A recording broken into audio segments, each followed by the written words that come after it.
Assalamualaikum. What is up everybody? It's your boy L.M.J.Ibrahim is here and welcome back to my another brand new video.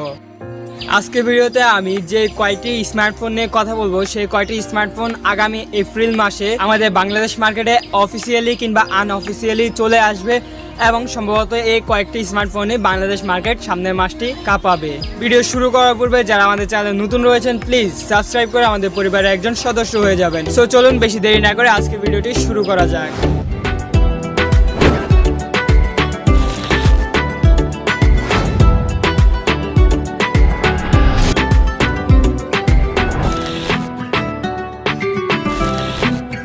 সর্বপ্রথম আমরা যে দুটি mobile phone পাওয়ার সম্ভাবনা রয়েছে সেই দুটি মোবাইল ফোনে কিন্তু ওয়ানপ্লাসের তরফ থেকে, হ্যাঁ আমি কথা বলছি OnePlus 9 এবং OnePlus 9 Pro এর কথা। যে দুটো মোবাইল ফোন নিয়ে আমি কিছুদিন আগে একটা ভিডিও মেক করেছি, কম্পারিজন ভিডিও, মানে কোনটা থেকে কোনটা বেস্ট বা কোনটা ভালো হবে প্রাইস সব দিক দিয়ে।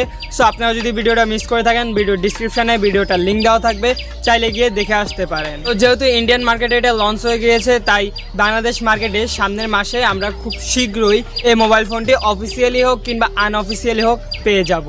দ্বিতীয় ফোনটি আসলে ফোন নয়, একটি ট্যাবলেট, এবং এটা আসতে চলছে আমাদের দেশীয় ব্র্যান্ড ওয়ালটনের তরফ থেকে। ট্যাবলেটটির ডিসপ্লে সাইজ হতে পারে 10.5 ইঞ্চ ফুল এইচডি প্লাস রেজুলেশনের ডিসপ্লে, হয়তোবা এখানে IPS LCD প্যানেল থাকতে পারে এবং এর ব্যাটারি সেকশনে থাকার সম্ভাবনা রয়েছে 7000 মিলি অ্যাম্পিয়ারের একটা বিগ ব্যাটারি। বাকিটা তো লঞ্চ হওয়ার পরে বলা যাবে।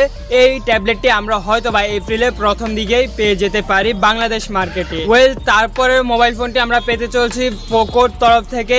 আমি কথা বলছি পোকো X3 Pro এই মোবাইল ফোনটির, যেটা ডিসপ্লে সেকশনে থাকছে ফুল এইচডি প্লাস রেজুলেশনের IPS LCD প্যানেল। প্রসেসর সেকশনে থাকছে স্ন্যাপড্রাগনের 860 এই অক্টাকোর প্রসেসরটি এবং ব্যাটারি সেকশনে থাকতে চলছে 5160 মিলি অ্যাম্পিয়ারের একটি বিগ ব্যাটারি। এবং এই ফোনটির প্রাইস আমাদের বাংলাদেশ মার্কেটে লঞ্চ হওয়ার পরে বলা যাবে, কারণ দেখা যায় বহির্বিশ্বে যে দামটা থাকে সেটা বাংলাদেশ মার্কেটে আস্তে আস্তে অনেকটাই বৃদ্ধি পেয়ে যায়। অবশ্যই সেটা কোম্পানির দোষ নয়, কারণ নেট বা যাবতীয় যেসব খরচ আছে সেগুলো মিলিয়ে ফোনটার দাম অনেক বৃদ্ধি পেয়ে যায়। That's it.